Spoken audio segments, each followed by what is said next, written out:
Did you just say pancake spaghetti? No, I said murder her pancakes, and then, but anyway. Oh, but I guess it sounded like... For some reason I heard pancake spaghetti, so now all I'm thinking of is, like, a bunch of spaghetti on top of a pile of pancakes, and it's the weirdest freaking mental image ever. That sounds like some blobby nightmare that would be in Mementos or something. Like, who knows?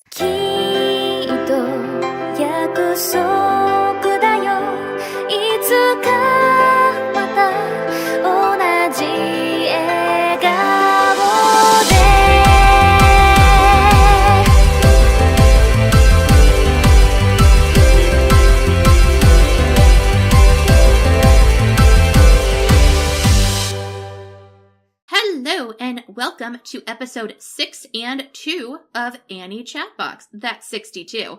I'm not very clever. But thank you for joining us today. My name's Cassie, and I'm going to be your host. And today, we are joined by a full cavalry of warriors. Yes. To my right is my fellow woman in arms because she actually spoke. Miss Cammy. Oh yes, hello everybody. I love that you said woman in arms, and I know you just saw Black Panther, so I thought about Okoye, and I'm just like, yes! Empowered women in arms. I'm so down. Okoye is awesome. I'm not sure if there's anything more attractive than a woman with a spear. Oh my god. Ugh, yes. So are women with spears also really hot in the UK, John? Who's also here today? Spears are cool. Spears are awesome. Also big swords. Women with weapons in general. Really hot.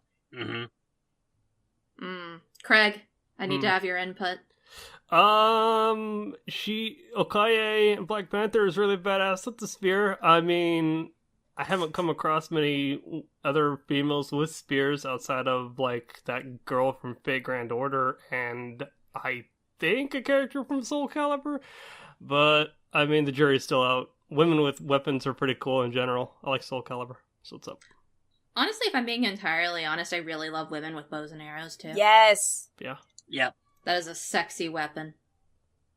It is. Yeah. What a way to open up. But if you want to talk to us about what weapons you love women or men or anybody to carry, talk to us about it. Our email is anniechatmail@gmail.com. You can also find us on Twitter at twitter.com/theanniechatbox, which you can also tell us there what your weapon of preference is in and out of the battlefield or in the bedroom. I don't know, you tell us. I got really mature really quickly. Yeah, we're all mature here.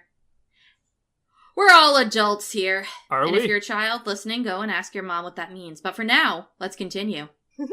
You can also find us on iTunes, Google Play, Stitcher, TuneIn, and SoundCloud. If you're not listening to us on all of those at the same time, and only one, you can listen to us on others. You can listen to us all at once on all of them at the same time with several different earphones in each ear.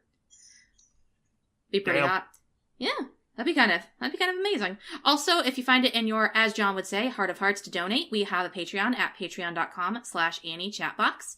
And today we also want to thank Miss Chicaboom. She is responsible for the new background that you are probably seeing as soon as we upload this, as it were. We're going to try and get it up everywhere because we have a new cute little cat girl who's going to be the face and icon of our particular podcast. So we're all really excited about that. Yes. We'll have to give her a name at some point. Maybe we could put up, like, a survey, or people could email in suggestions. Who knows? We'll figure it out. Yes, we'd love to give our cute little mascot a name, but luckily she had some life breathed into her by the beautiful Chickaboom. I asked her how she wants to be credited, so if she has a way that you could write into her and request commissions, I will leave that information in the description.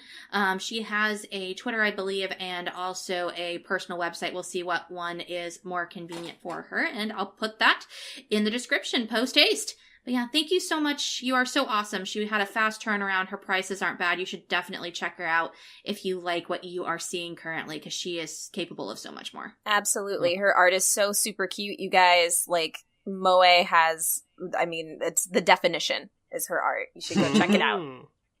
Moe has never looked so pink, and that is saying something.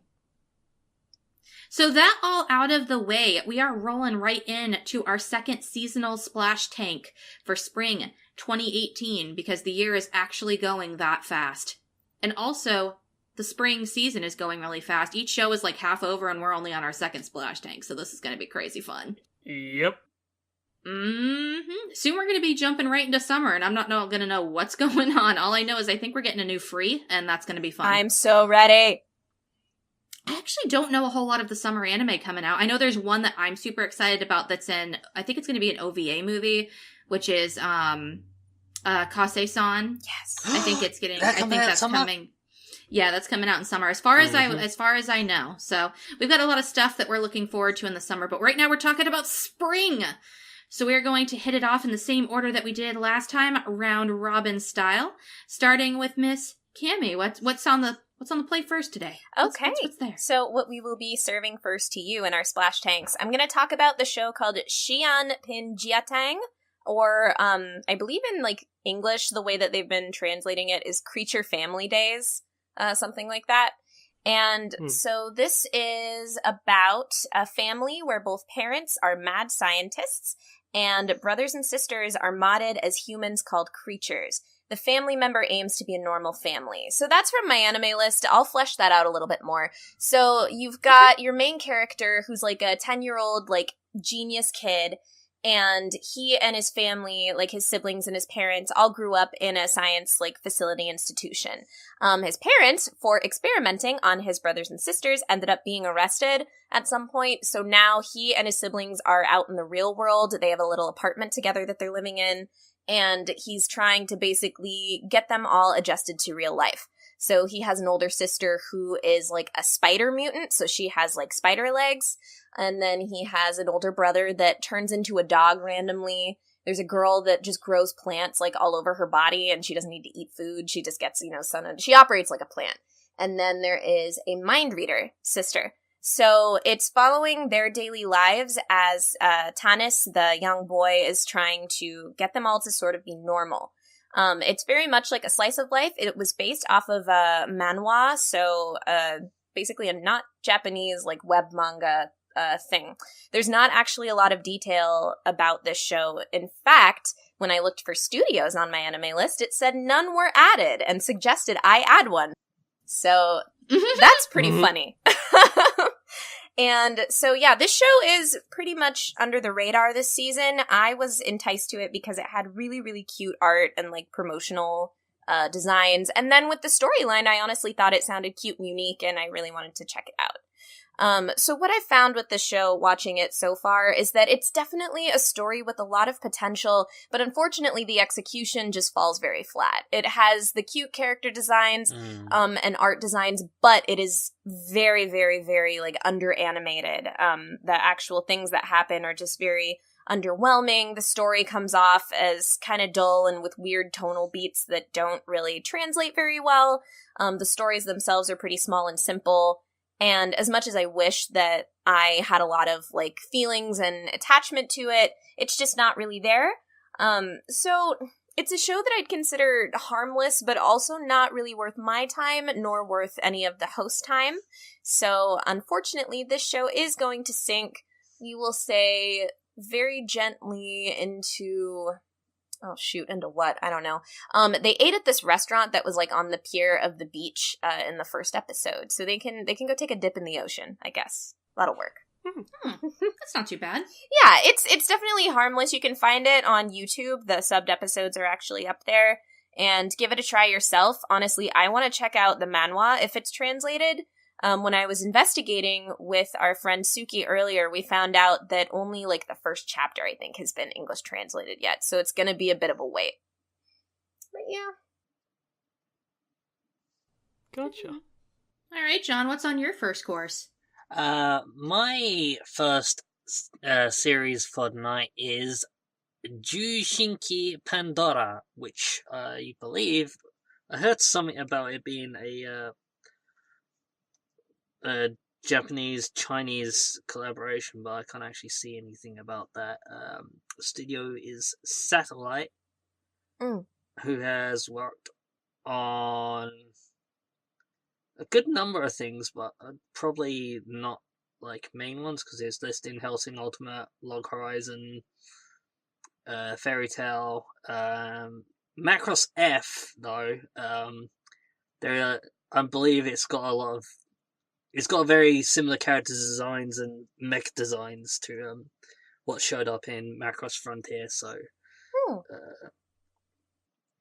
the synopsis goes. The new series is set in a near-future world where the boundary between human being and AI is vague. A rapid biological evolution, similar to Cambrian explosion, is caused by one instant. This instant turns into a genesis of a new jostle for supremacy, and the influence of the evolution goes beyond the biological framework and spreads to various kinds of materials and technologies. The era of massive evolution, including diverse existences such as human, machines, and biotechnologies, is coming. Characters fight in an existential war in such a world. And that is incredibly vague. Basically,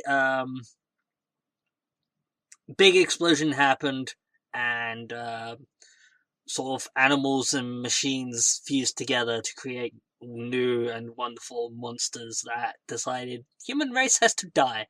I mean, that sounds like a great plan to me. And it's a struggle to survive now. Also, as it came up, says recommendations still say no aquarium, which I can probably kind of see. It's cool. The mechs look cool. They transform between like cars and bikes into robots and things, and they try and fight off these giant monsters. But the story is kind of everywhere at the moment, and it's kind of like, by the way, here's an element, and here's an element, and we're trying to cram as much in as possible in these first 3 episodes, and I'm not finding it hard to follow, but I'm also very much seeing that this is a very me show, and again, I don't know how much my fellow hosts would actually enjoy it, so I mean, there's a lot I'm enjoying about the series, but I also see that there are a lot of flaws about it, and yeah, some bits are a bit over the top and just like, okay, why? And like CG is kind of everywhere, but mostly on the monsters and the giant robots, although there are some scenes where characters seem to be CG.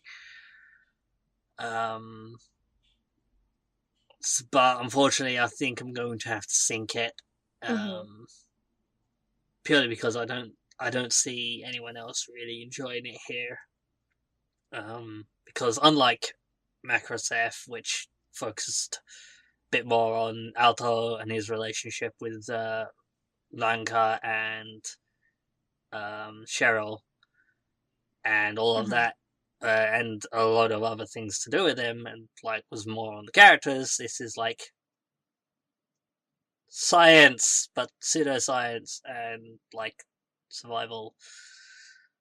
Also, the main characters are a very spaced out scientist trying to come up with a solution to save the world, but a lot of things that aren't very concise is what I'm hearing. Yeah, he's also kind of part of the team that caused the incident in the first place. So, but yeah, so I'm enjoying it, but it's going to have to sink. What should it sink into? Because that's a good question. Good thing I asked it. The monster that they fought in the first episode, that spewed out some funky goo stuff that. Oh, yikes. Yeah. Damn. So basically what I'm hearing is you're sinking into, like, monster saliva. Gross. Basically. Yeah. Yummy. Gross. That's good to know. Well, I heard bad CG. Craig, why don't you tell us about your first endeavor? Wow. So my first on the menu this evening, if we're gonna continue with this food analogy, is Golden Kamuy. Studios by Gino Studio. What they've done is Kokuku, which is last season, if I recall correctly, and a show called Gyakusatsu Kikan, aka Genocidal Organ. Never heard of that one. And the synopsis goes as such. In Hokkaido, the far northern lands of Japan, Sugimoto survived the Russo-Japanese War of the Meiji era. Nicknamed Sugimoto the Immortal during the war, he now seeks the riches promised by the gold rush in hopes of saving the widowed wife of his now deceased comrade from the war. During his hunt of the gold, he finds hints of a hidden stash of gold by corrupt criminals. Partnering with an Ainu girl that saves his life from harsh climate of the north, they venture into a survival adventure to race against the criminals that seek the hidden stash. I did something different this time with my impressions. I wrote a section of fun facts. Fun facts of the show. The team previously worked at a former studio, Megalo. The team for the show did. So, like, I'm assuming Gino Studio is built for passion projects and whatnot. The opening, bar none, I think is growing on me, is the best opening of the season.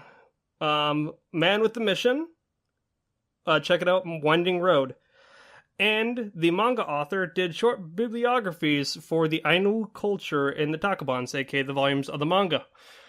So, Cass already pointed out the one major problem with the show is the animation. It's stilted, and the CG is egregious. However, outside of that, I thought I would not really like this show, and I watched episode 1 with Cass and a group of my friends, Pete and Zach from Save Our Progress. Outside the egregious CG bear, I found the concept of the world and the culture interesting. The Ainu are essentially Native Americans of Japanese culture, and Kamuy, spelled Kamuy, is essentially Ainu for God. So, nice. Kamuy. And within the first 3 episodes, you learn again, there's a gold stash, and the prisoners that were in this jail have the map to it tattooed onto their persons, and Sugimoto and Ashpira, have to go and try and get to the gold before the military does and the criminals do.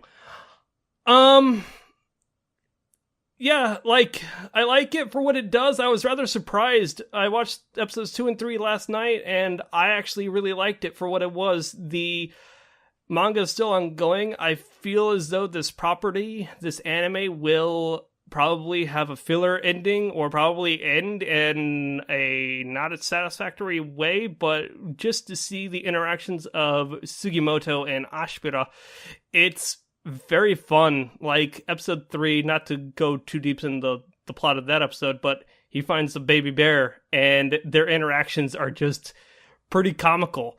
Will we see much about this gold? I mean, it's like sprinkled out throughout the episodes, but for all intents and purposes, if you can look past the CG, I feel as though the animation is stiff, but you gotta set your expectations accordingly. Will this show swim for the podcast? No. I don't know if anyone here would like it. I'm gonna keep watching it. But for all intents and purposes, this impression is enough for me to say, hey, look, give it a shot. I know the CG bear looks like it belongs in a PS2 video game, but you know what? At least In the Fire is literally rendered in fucking 3D. I don't know why it is. But again, probably low budget. But the performances, the characterization, the culture differences, literally, they talk about how Ashbira, like, hunts and how she is able to cook food from animals and whatnot. And Sugimoto's mesmerized by the entire thing, so it's really cool. But, again, it sinks. What does it sink into? It sinks into the snow where Sugimoto got crushed by the bear. But does he live? This is in episode 1. Yes, he does, because he's immortal. I like how there's that like positive spin on it, because you do still find the show enjoyable and has merit. So it's still like it lives. It's really fun. I've watched it both in sub and dub, and God, the characters are just fun. Like, I really liked it. I was expecting it to be very drab and boring, but yeah. So nice. I might check it out. Yeah, I watched the first episode. Me too. Yep, it was interesting. I think the setting is really cool. Like, it's at a time and place in Japan that I don't feel like I see a lot. The Russo-Japanese War during the Meiji era. I mean, it's really cool for that aspect alone. And like I said, the culture differences between the Ainu and what Sugimoto is from the South. It's really cool. So that alone, I like it. So nice. I think it's my turn. Yep.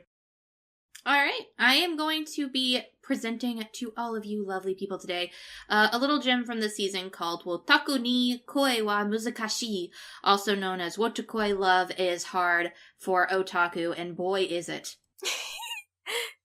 Wouldn't you say so, Kim? Oh my goodness. Oh, yes. Oh, go on. Love. Yes. Love is so hard for everyone, but especially for Otaku. And we're going to find out why. So I like that the synopsis for this on my anime list is very short, sweet, and to the point. But before that, I do want to point out that this is being animated by A1 Pictures. A1 Pictures are really flexing their muscles this season because they're finishing up Darling in the Franxx. They're working on this, and they're working on Persona 5, which we're going to talk about later, of course. But I think that might explain a few things. They might be spreading themselves a little bit thin in some of their productions compared to others. But before we talk about that, let's go ahead and talk about this lovely synopsis, which is such. After discovering that they work at the same company, a gaming crazed otaku, cannot talk today, and a fujoshi reunite for the first time since middle school. After some post-work drinking sessions, they begin dating. But will it be a perfect relationship for the two?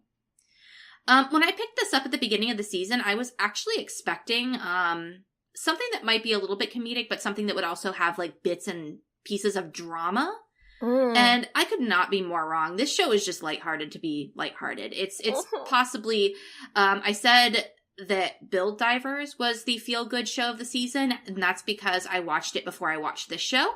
And while I do think Divers is still something that I'm going to continue to watch weekly to, give me that feel-good boost that I need, this is the show that's making me feel fuzzy inside. And I think that that's very important. The show does a really good job of narrowing down the cast to 4 specific people. They do interact with other people, but they may as well be NPCs in a video game. They don't have all that much importance. But speaking of video games, all of these people have some sort of nerdy obsession, whether it be with gaming, with cosplay, or with anime and manga, so on and so forth. And you have these 2 main couples who deal with how they relate to each other and how they relate to one another as a group and as a couple. And I think that that's really, really cool. It's basically like you took us, maybe here at Annie Chatbox, and sat a camera next to us and saw what wacky hijinks may ensue. Only their lives might be a little bit more entertaining. Depending. But yeah, it's a slice of life. It's fun. It's oddly believable for something that's so sometimes ludicrous. I can see these people as real people, and I think that that's great. Also, while it doesn't work completely into the working girls doing working things genre that I have come to love in the last couple of years, our main couple are working people. So it's more like working people doing working things. Working otaku doing working things, as it were. And I love it. I Love it. I don't know what else to say about this other than what I already have. The animation in this show is pretty clean for the most part. The opening is one of the most fluid things I've seen in years. It's ridiculous. Yes. And overall, the animation in the show itself is pretty nice. It's pretty consistent. I wouldn't say it's the most over-the-top thing I've seen, but it's clean, it's to the point, and it does what it needs to do. And I think that they're stealing some of their assets that they probably should have poured into Persona 5. But you know what? That's fine. Mm-hmm. I am totally okay with that because this is the show that's going to keep me happy. I know it keeps Cammy happy. Yes. There's not anybody who I wouldn't recommend this to, especially if you're somebody who's into comedy or romantic comedies and you are somebody who works in an office place. We're all adults here, and I'm happy that they're making a lot more anime that can be seen and enjoyed by our age group. The only other thing I'm going to point out is that I believe this one is on the Neue block. Yes. Yep. Which meant automatically that it was going to cater to me and Cammy's interests, and it's doing a very good job. Almost everything that's come off the Neue block in the last couple of years, I've loved. So, that being said, if you haven't figured it out already, this one's going to swim. I'm really excited to share it with you all. I can't wait to find out who's going to be on this review, because I think we're all going to have a lot of fun. I'm so happy, and I agree with every single praise you've given it. This is my favorite show of the season, like hands down. It's so good, and yeah, it's just so happy. Honestly, I've been meaning to check it out. I just haven't yet. So, honestly, barring like My Hero Academia, this is probably my favorite show of the season too. This is my happiness. Yeah. And I don't get to say that a whole lot. And I kind of need it with the Edgelord show I'm also watching weekly. Oh, goodness. So. Balances out. You see, Maho Shoujo Side I'm watching is a guilty pleasure. Wotakoi I'm watching because it's actually good and makes me happy. So, you gotta have that balance. Like you said, that it's basically like if they put a camera in front of us, as soon as there is a sleepover involving like Mario Kart and junk food and I was like, this is our lives. This is like every single time we hang out. What the hell, man?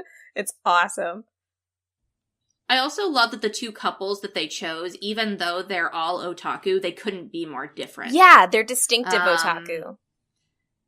They're distinctive otaku, but they're also distinctive couples. Oh, yes. And I love that actually came into play in a more recent episode that I watched. I enjoyed that a lot, actually. Mm-hmm. They're having a lot of fun. Also, the opening is very catchy and very good. Yeah, Craig, when you said the Golden Kamui opening is the best, I'm just here like, but Wotakoi's opening is so Wotakoi is fluid, that's the difference. Wotakoi has the good song and the fluidity. I think Man with a Mission, its song choice for Kamui is really good. Mm-hmm. The animation for that opening, very stiff and a lot of stills, so I can see why Wotakoi would edge that one out. Well, yeah, like Man with it's a up Mission. to opinion. Hey, listen, Man with a Mission is great. But I believe that I'm going to stick with Cammy on this one. I also love the Divers opening, for example, and I think that it also has a fluid opening song and also fluid opening animation. But the thing I love about Wotakoi is that it gets me ready for something I'm about to see, and it really fits the atmosphere of the show, and it's going to continually throughout. Yes. And I think that that's what makes it stand out a lot. I love it a lot. I still say Diver's opening is my favourite, but I do, like, that's me saying personal favourite, but objectively, probably best opening that I've seen so far probably is Wotakoi's. Yeah. It comes down to taste, like, at the end of the day. It does. Mm-hmm. It does. But it's definitely brilliantly executed, much like the show. It's not anything that you're going to write home about, like it's the best anime that you've ever seen in your life, but I do believe that it's probably the best anime of the season. Mm-hmm. And it's definitely the best romantic comedy to come out in a little while. I haven't been this excited about a romantic comedy since, like, oh god, my brain's dying. Nozaki-kun. Yeah. Yeah. It's actually really funny because a lot of people have said that they've been getting Nozaki-kun vibes from Tada-kun, and it's also the same studio and a lot of the same staff. But I totally, like, and Get even said when we were watching it, he's at the end of Wotakoi, he's like, this is giving me Nozaki-kun vibes. And I was like, right?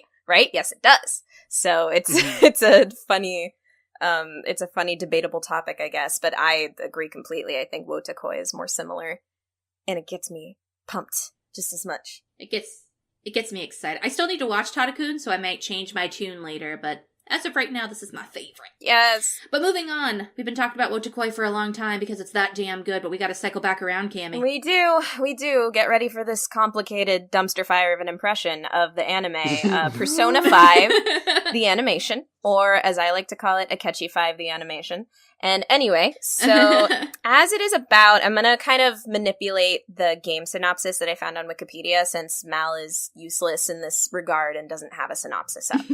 Okay, so Persona 5 takes place in modern-day Tokyo and follows Amamiya Ren after his transfer to fictional Shujin Academy after being put out on probation for an assault of which he was falsely accused. During the course of a school year, he and other students awaken to their persona powers, becoming a group of secret vigilantes known as the Phantom Thieves of Hearts, who explore the metaverse, a supernatural realm consisting of the physical manifestation of humanity's subconscious desires, to change malevolent intent from the hearts of adults. So, this is based off of a video game. This is based off of a very, very, very, very, very, very, very good video game called Persona 5 that all of us have played at this point, and a good amount of people have played at this point. It makes perfect sense that there would be an anime adaptation of Persona 5, as there was for 4, and then movies later made for 3. But something that I think I've noticed as of late is that it's a weird time for them to make it. It actually feels like it's a bit early, where basically I think that the adaptation so far in the anime has been doing its best to really be just by the books exactly like the game. But unfortunately, it doesn't execute itself as enticingly or as well as the game. And this could maybe be forgiven if, like, the game, the game only came out, a year ago at this point? A little over a year. And last April. Yeah, and if it was later, it had been down for a while, and they suddenly brought it back, I feel like there would have been that cool down time, and then I would have been like, oh man, Persona 5, I haven't thought about and been into Persona 5 in a long time. But at this point, I had my super hype about the game, and then everything was just kind of dying down, and the anime right now is not providing anything new, nor is it reviving feelings that I had, because I just so recently finished the game and was so into it. So it's an interesting time, production-wise, for it to come out. Speaking of production, this is, as Cassie mentioned earlier, animated by some folks over at A1 Pictures. And the last time that I looked at Mal, they actually changed it to a studio called Cloverworks. And so, from what I have heard, it's basically a small subset of people working at A1 that have branched off to be an assistant studio to A1. So, similarly. But then that also just makes me curious about animation things. So, talking about that also, this game was gorgeous, very stylized, and the anime tries to emulate it, but unfortunately it's just coming off very, very mediocre, in terms of the stylization. And everybody who's watching it that has played the games has mentioned that it's a factor that they are disappointed in, myself included. And there's also just some rough production. They just changed the opening. At first it had stock, footage in it, and then they, made it originally animated, which was a bit of a step up, but it's still... It's hard to explain. In a lot of ways, this anime, for me, I get excited, because I'm ooh, how are they gonna do this? How are they gonna do this? Because I love the game so much, but in execution, it tends to fall flat more than anything else. The thing that is pretty interesting and unique about it that I see so far is that they are taking a integral character who serves as a plot point, and they're kind of messing with said character and their role in the story. So I'm wondering if as we get down the road, there is going to be a different turn of events in the plot. So I am definitely interested in watching it for that aspect. But I love this game so much, and it's I want to pass it for that fact alone, but when I really look at it objectively, and even just thinking of the backlog of shows that we have, and as it will continue as we go through seasons, and I don't think that this show is strong enough to pass for the podcast.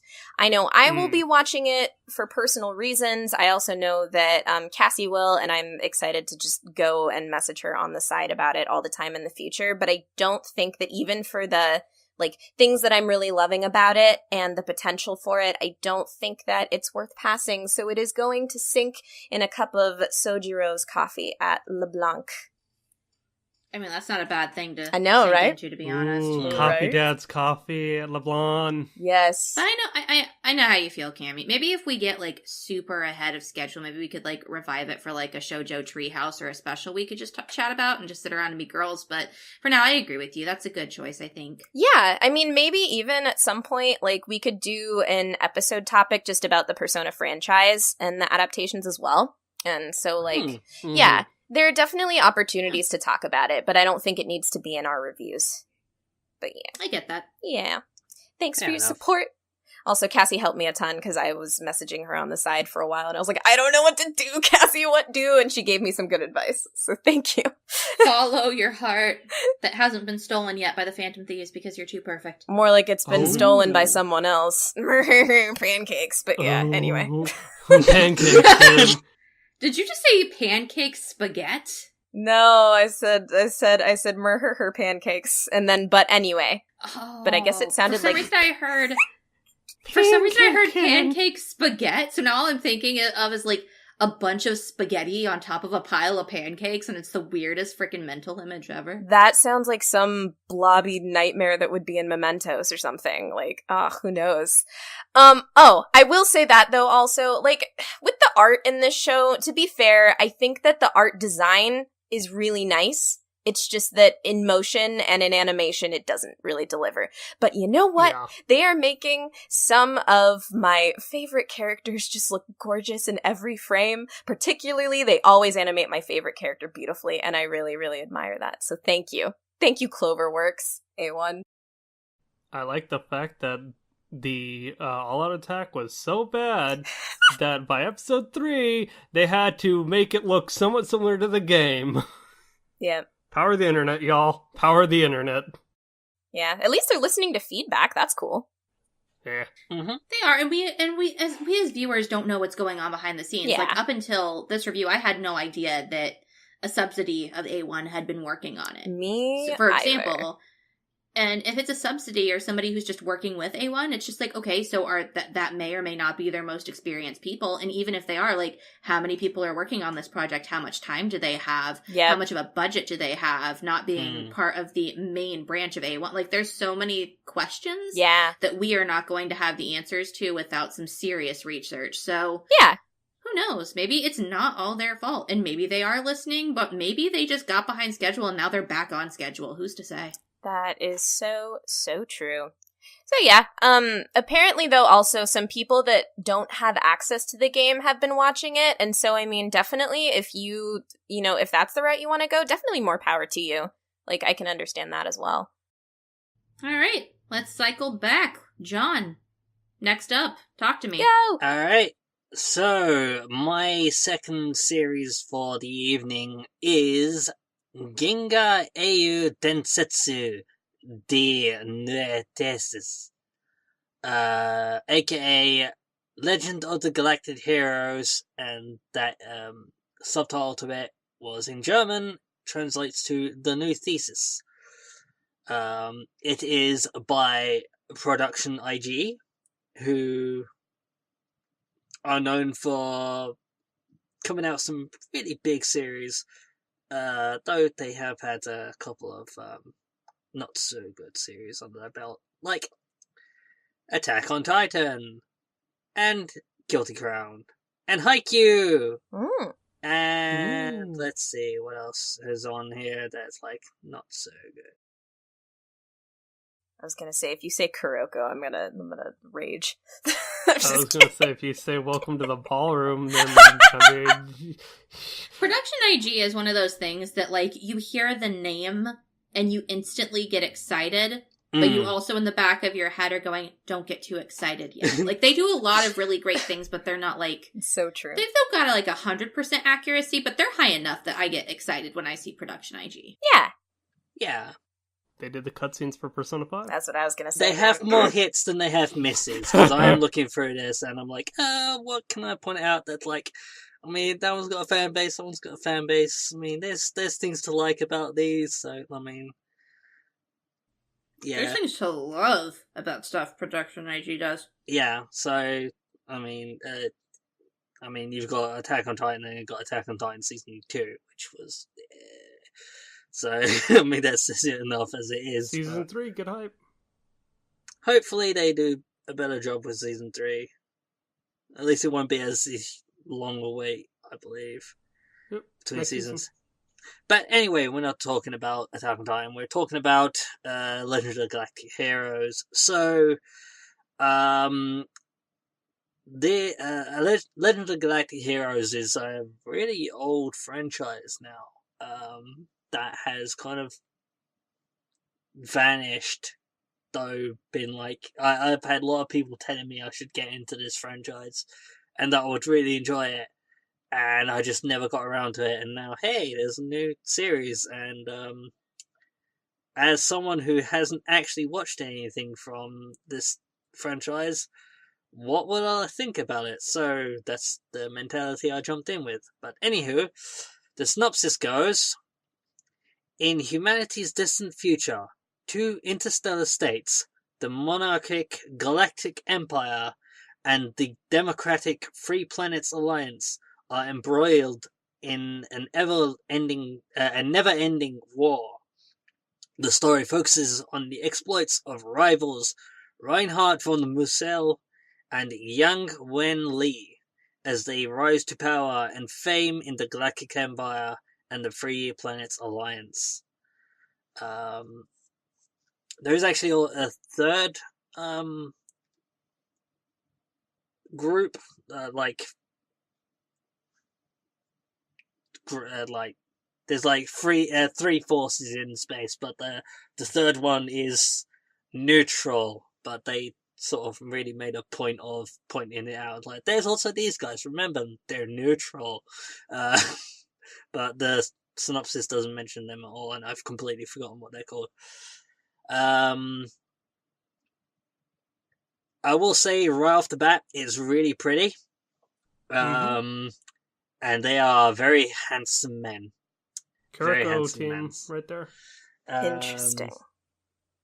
A lot of CG, but CG on giant space battles, on the giant spaceships and the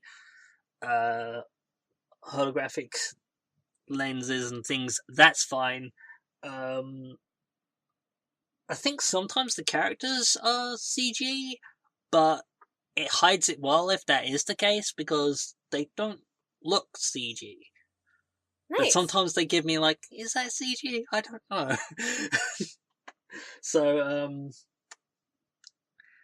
but yeah, not a complaint there, just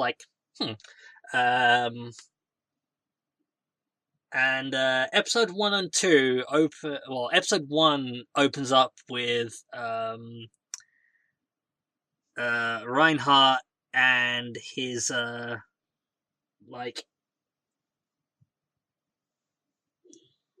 right hand man, that was the term I was after, Siegfried, just talking strategy and enjoying wine.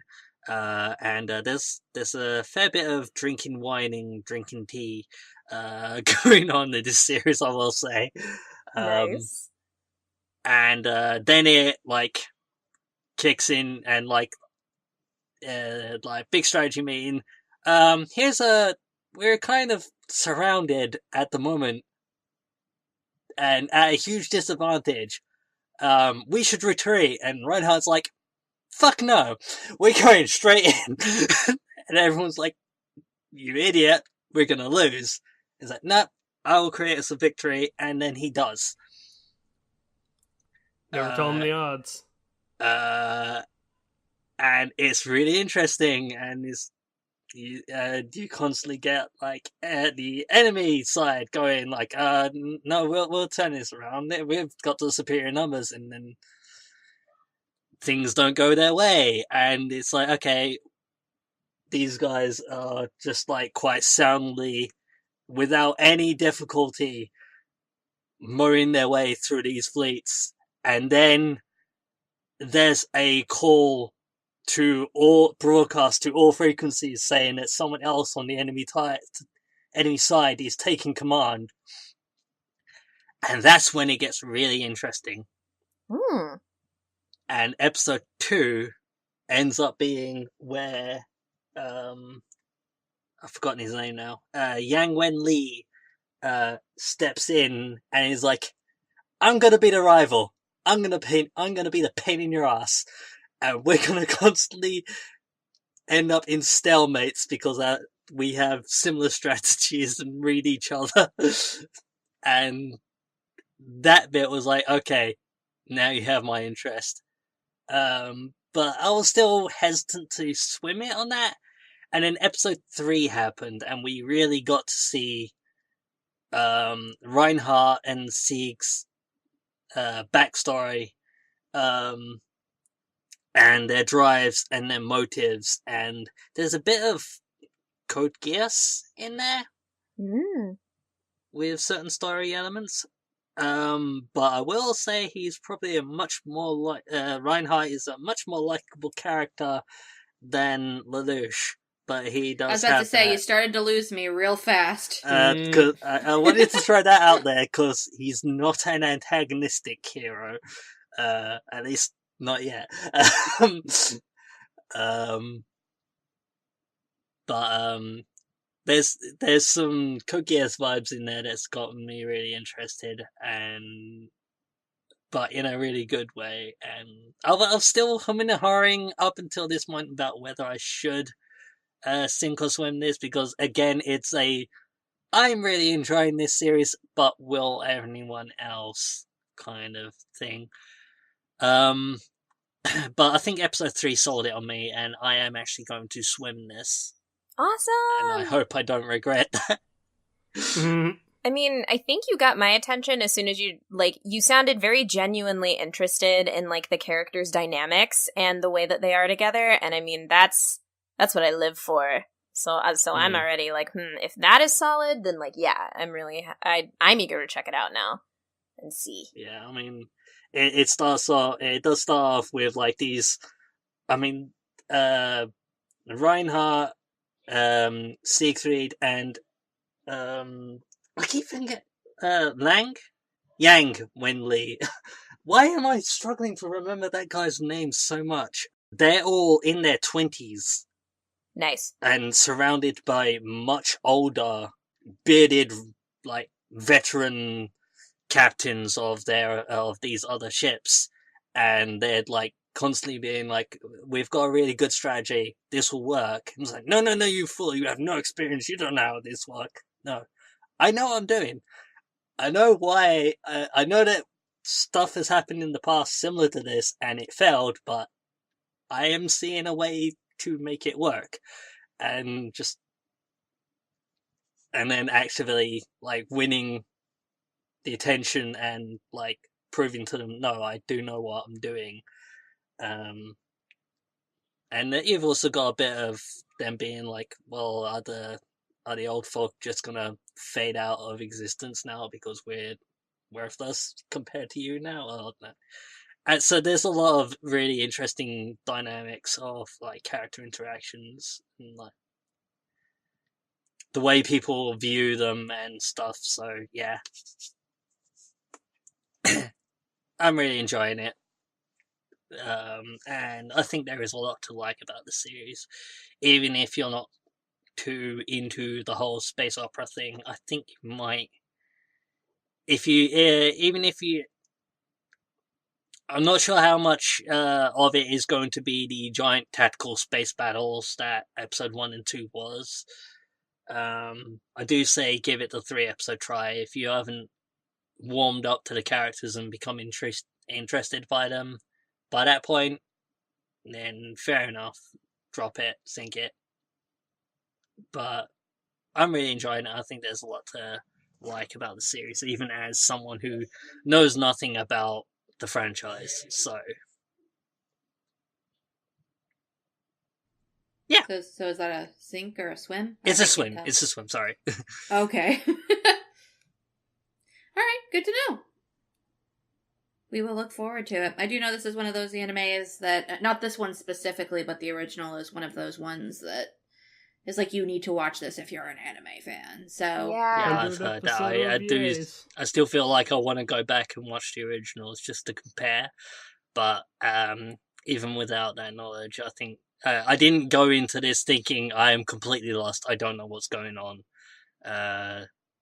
It feels like, I don't know if this is a reboot or just like a new chapter in the timeline. It's like, okay, now we're going to focus on these guys. These are the new blood. This is the people that we're going to be focused on now. Gotcha. Good to know. Well, we can always look into it. For now, speaking of new blood and rebooting things, Gregory. Good one. My second course at the buffet this evening is a show called Megalo Box. Studio is TMS Entertainment. What they've done, a little show cast like called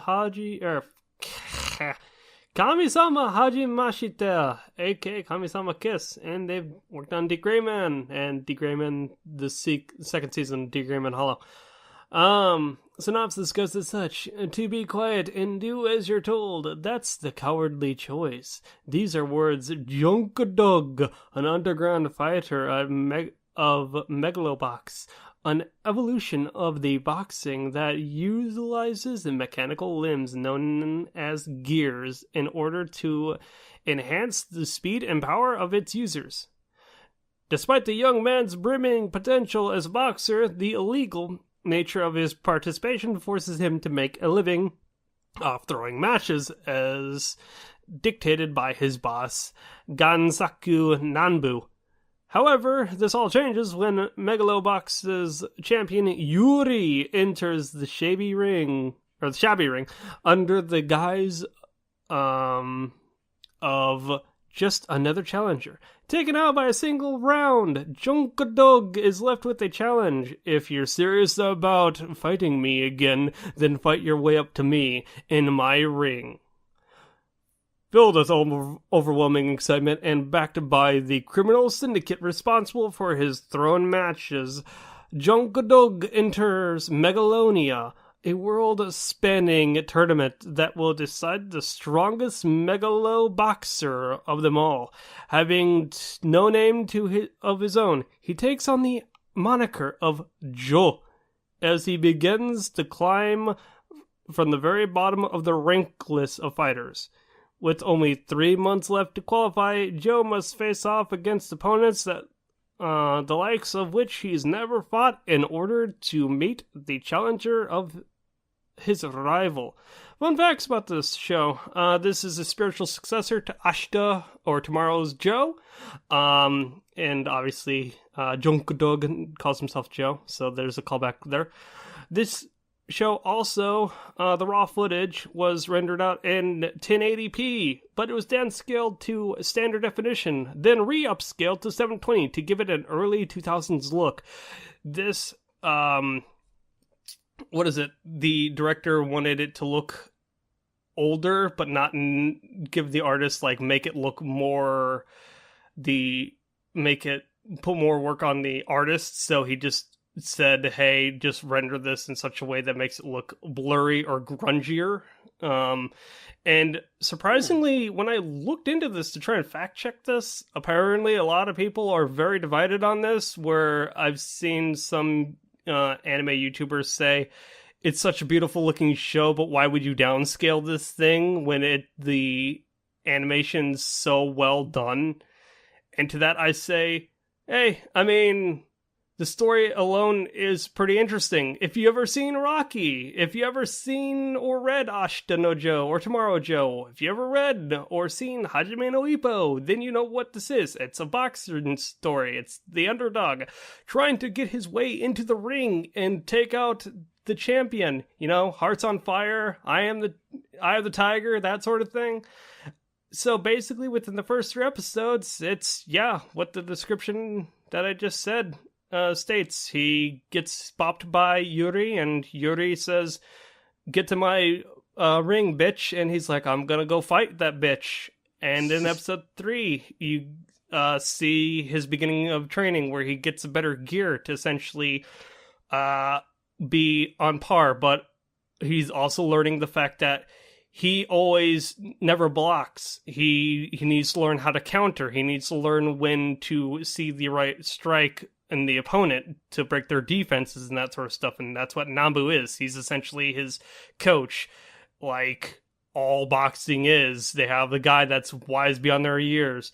You also see in episode 3 a kid that is just like, hey, Mister, take me to Megalonia too. I want to see you do the boxing thing. And he's like, all right, kid, you're scrappy, but I like you. And basically that's about it. It's a 13-episode anime. I'm very curious to see if they will adapt and get it all done within that time frame. But it's pretty cool for what it is. If you haven't gathered by now, everyone likes this show. A lot of people are watching it. A lot of people are hyped by it. Even, like, again, when me, Cass, Zach, and Pete watched it, we were all kind of like, damn, this show's got style. Unfortunately, the opening in this show is not that styling. It's a lot of symbolism with the stray dog. It's a lot of dog in that opening. And then I honestly skip it where I'm like, I get it. He's a junk dog. So I don't think you get it. You'll get it once you watch it enough times. You'll get it. So I think this show swims. I think everyone would like this. It's cool. I like the direction that it's going in, and good on for TMS Entertainment for its artistic style. And we'll see if it shits the bed at the end or if it says, hey, bruh, season 2.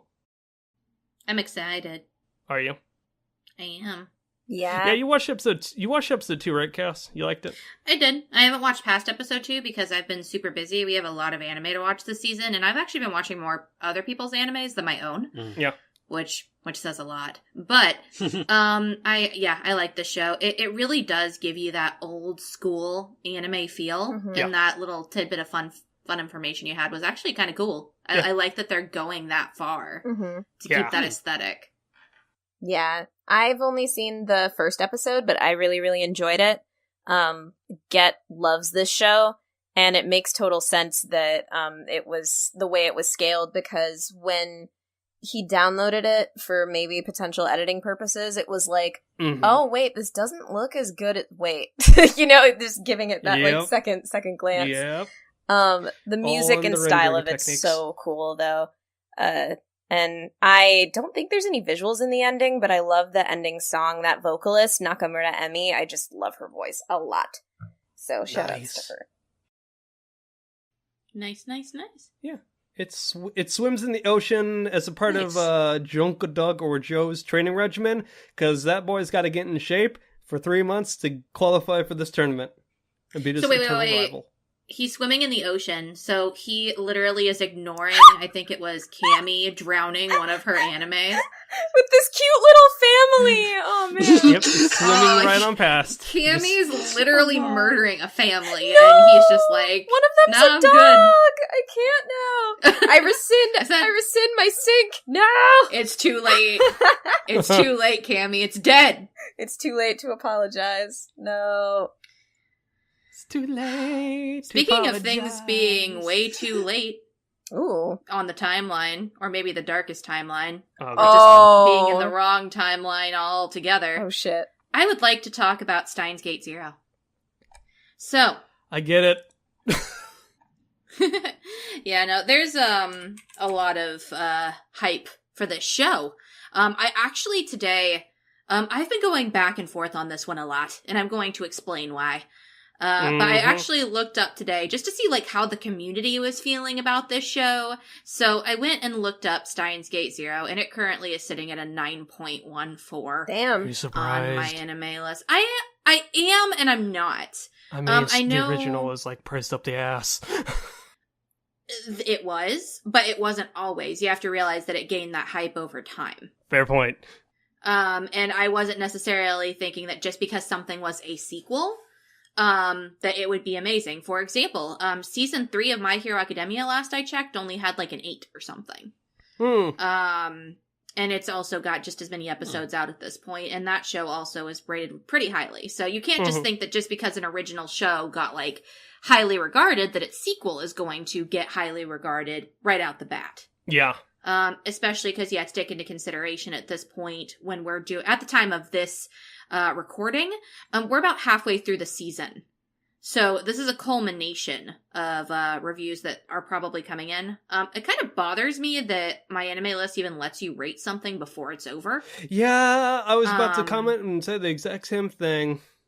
But it is a way to gauge how the community is feeling, because there are a lot of passionate fans out there, and they will often pour their love onto my anime list and into the ratings. If something is really beloved in the community, you'll see it with pretty high rankings most of the time, especially if it's popular. And if something is shit on, then it'll have a much lower score. Really good animes tend to kind of ride in the middle. From what I've seen, at least. That seems to be the trend. Maybe we could have an episode where we talk more about that and do a little bit more research. But anyway, long story short, I went to go and check, and it seems like a lot of people are loving it. And that's good to know. And I'm not surprised. The first season of Steins Gate was really beloved. It's also based off a very popular visual novel. And here's the thing. Steins Gate Zero is also based off a visual novel that came out, I think, just a couple years ago. I believe so, yeah. It's very new. So that being said, let's talk a little bit about it. So it is animated by Studio White Fox. I didn't talk too much about A1 Pictures earlier, but A1 has done a whole lot of stuff like Your Lie in April and so on and so forth. But at least for this show, I'm going to talk a little bit about stuff that they've done. They did do the original Steins Gate, so they're keeping it within the family. Yeah. And they also did ReZero.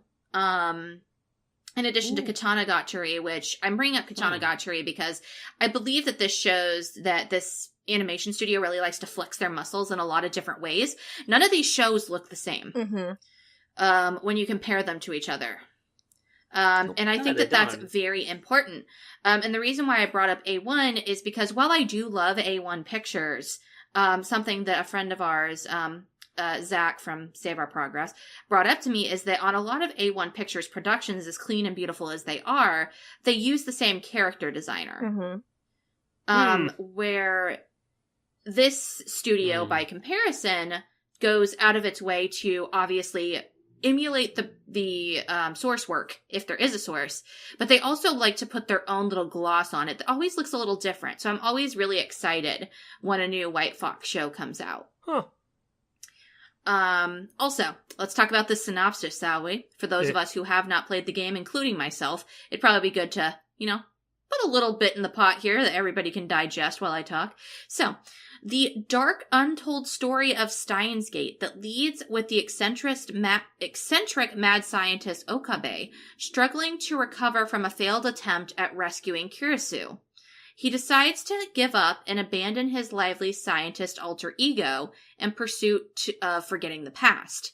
When all seems to be normal, he's seemingly pulled back into the past by meeting an acquaintance of Kurisu, who tells him that they have begun testing a device that stores the memory of a human and creates a simulation of them with their characteristic and personality. Okabe begins testing and finds out that the simulation of Kurisu has brought back anguish and some new unexpected tragedies. Zero explores events from the beta attractor field's future that contributes in making up the end of the original story, that makes the end of the original story possible. So, do you need to watch Steins Gate before you watch Steins Gate Zero? Yes. Yep. Right out the bat, this is a direct continuation, but also not a direct continuation. And I think that's where some confusion will arise. Not just from people who are just trying to jump in here, which is not very advised, but just people who've watched the show in general. I know I was talking to Craig earlier today, and he's like, god damn, I cannot remember what happened in the original Steins Gate. I just have a shit memory. I am so confused. And I don't blame him. I was a little bit confused too. I had to go back and remember a few things, but those of you who have freshly watched Steins Gate or are diehard fans are not going to be too lost. This takes takes place on a darker timeline before. I want to arguably say before the events of the original show, without going into too much of a spoiler for the original season if you haven't watched it, and if you haven't, shame on you. But it's just, it's necessary, and I really I can't poo-poo on anybody who hasn't finished Steins Gate, to be honest.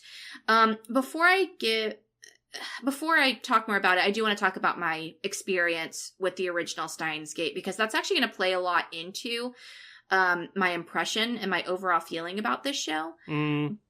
But before I get to that, I do want to say that production-wise, it's White Fox. It looks good. It's good. It's nice. It's pretty. The opening, I don't love song-wise as much as I loved the first season. Is it the same artist? I don't know. Okay. We can look it up. But I will say I don't like it as much. I don't think so. The first opening of the original Steins Gates had a very defined singer. I don't think she's the same person. I would have to look. Maybe she's just got a hell of a range. It wouldn't be the first time I was wrong about that. I'm on So yeah, you go ahead and look that on it. Good. But visually speaking, the opening and the endings are great. Even though the songs I don't like as much, the visual representations are really nice. They're pretty.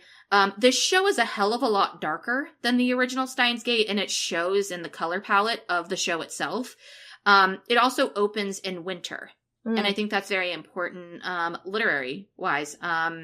A lot of things that are depressing or sad or are indicating a loss of innocence or a loss of life take place in winter. And I really appreciate that they're going all out to show, hey guys, this is not going to be a fun trip. And it's very somber. It's a very somber first couple of episodes. But here's the thing. And this is where I'm going to go back and talk about my original experience with Steins Gate. I said if you haven't finished Steins Gate or you haven't watched it, shame on you. It took me 4 tries. Yeah.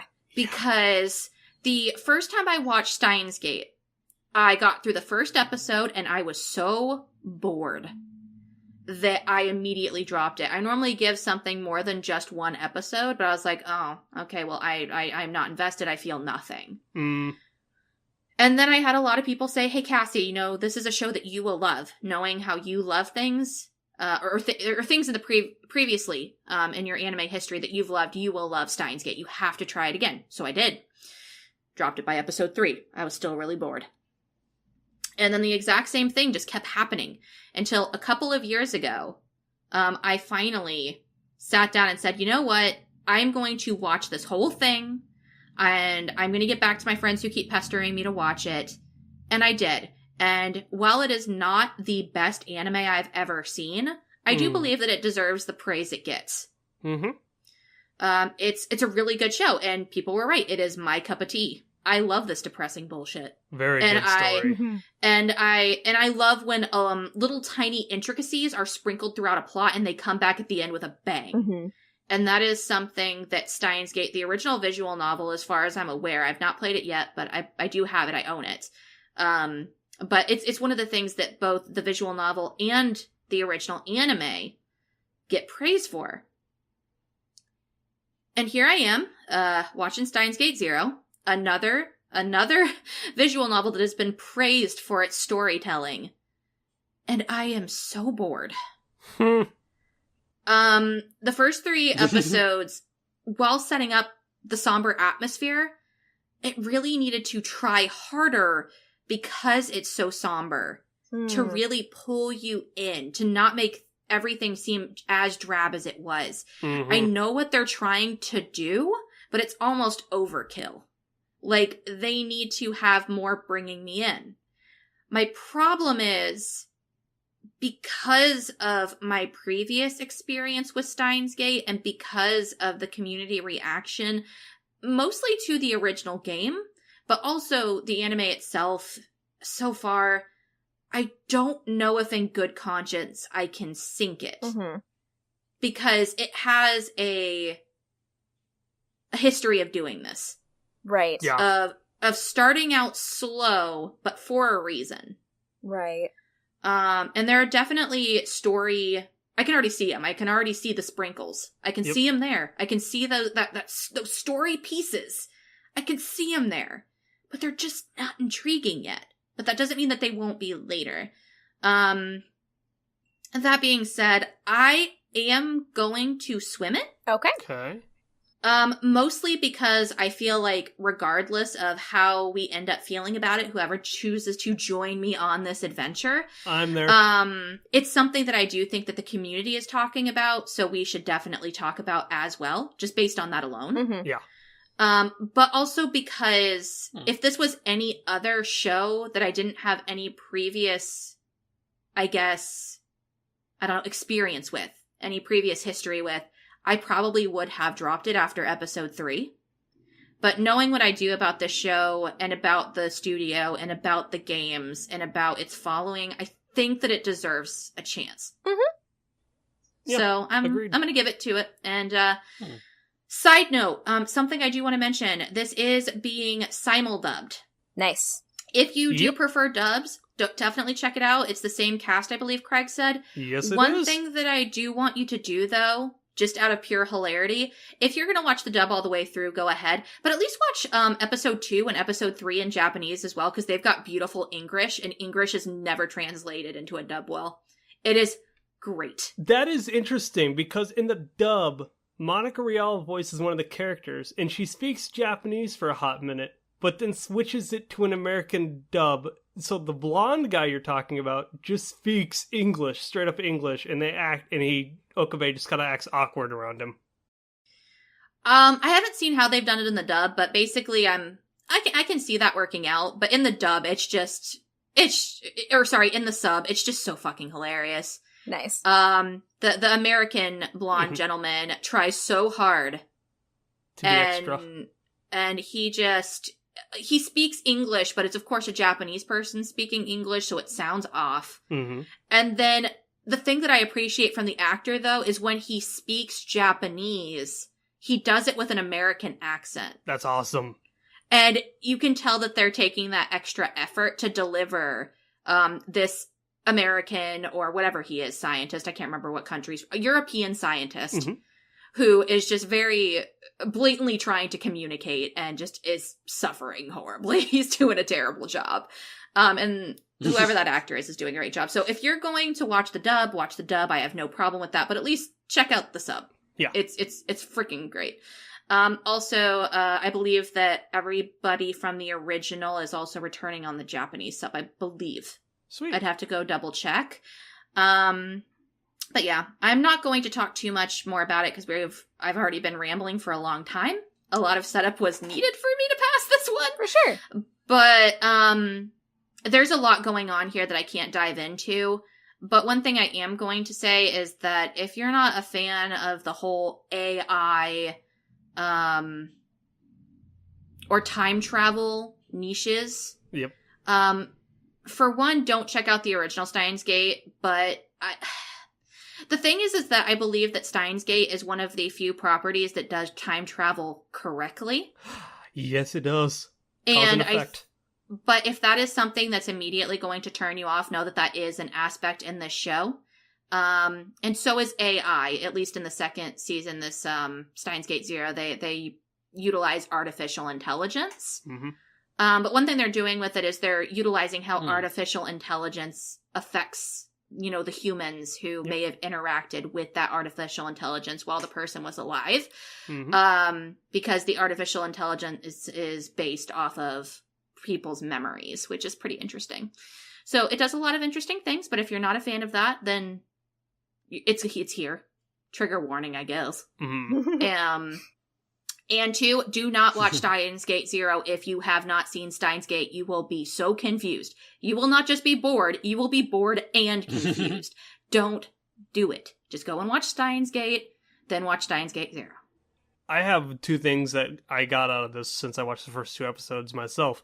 1, I'm like, I wonder if the movie's half decent. And 2, I'm like, I wonder what the story of Zero is going to be in comparison to 1.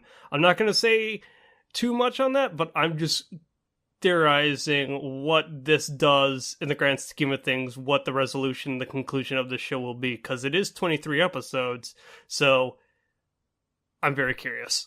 Well, that's another reason why I'm forgiving it for having a slow start. Yep. Because it's going to be a 2-core show.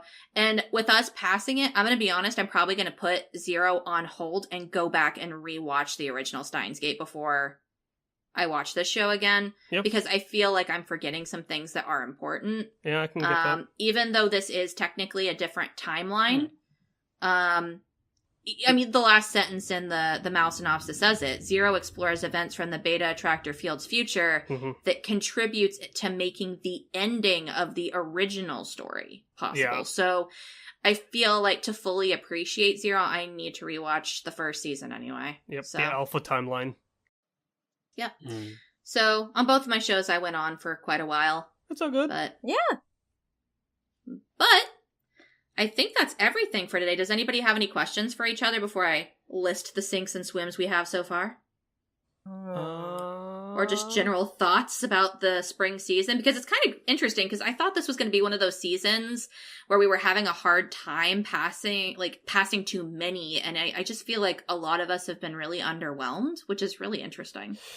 I think for me, it comes down to whether or not it is good enough in my not only my eyes, but everyone else's eyes, and if it's worth to stick on the list despite our backlog, because I was so on the fence about Golden Kamuy to a point where I was like, I like it, but it has CG bears, but the culture and the world is fascinating, but we're not going to talk about it until fucking December. Yeah. So, We're sinking a lot, but like pretty much, like most of what we're sinking, we're also throwing out. Oh, I'm going to continue watching this myself. I just don't think it's something for the whole group. Or like this is something I am personally really enjoying, but not anybody else will likely to. So it's not that the season's bad. I didn't say it was bad. Just... I said it was underwhelming. And to that, I would agree personally.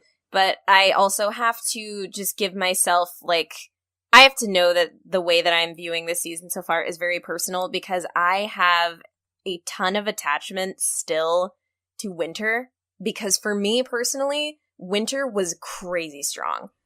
I loved and was actively watching so many shows, and they weren't just good, they were great, a lot of them for me. Yeah.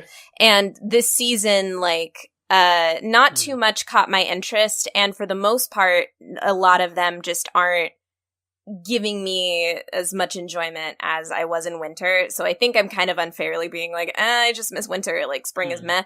But also, I think a lot of the hype surrounding spring is based on returning franchises. And in my case, and Cassie, I think you also mentioned this as well, a lot of those franchises we haven't been introduced to or are super interested in. So there's a lot of maybe the stronger hitters that just aren't really in my radar, I guess. So looking at it from things for me, it's a pretty underwhelming season for my taste. I think that my issue too is that to compare also, I think that I didn't think about it before, but now that Campy mentions it, it's last season I was watching so many shows weekly. Yeah. Because I was just that invested. Even the shows that we have passed so far, you're done. Only a couple of them am I going to continue to watch. Steins Gate 0, I'm putting on hold until we review it. Yeah. Megalo Box, probably going to get the same treatment. Not because it's bad, but because it just isn't as interesting to me as, some of the stuff that I watched last season. I literally think that the only shows from this season that I am watching weekly are Wotakoi and Divers. My Hero too?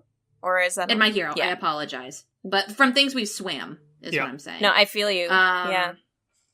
But, I'm not saying that, oh my god, all the anime this season is so bad. It's just, it's not as exciting. I don't feel... And maybe that's a good thing. It means I can go back and watch a bunch of old stuff.